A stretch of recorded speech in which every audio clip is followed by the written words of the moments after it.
A contract is a legal promise, but some agreements are void from the start. Let's look at what makes a contract legally invalid.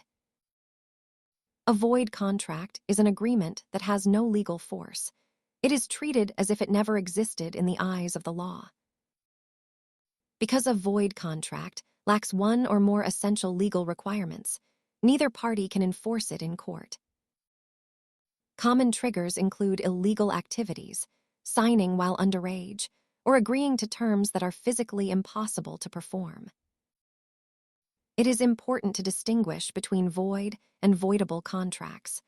Voidable agreements are valid until someone chooses to cancel them. Most everyday agreements are valid. Void contracts are rare and typically involve fundamental flaws that the law cannot ignore.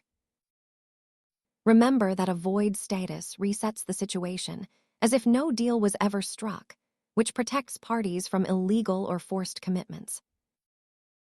Understanding contract basics helps you identify risks before you sign.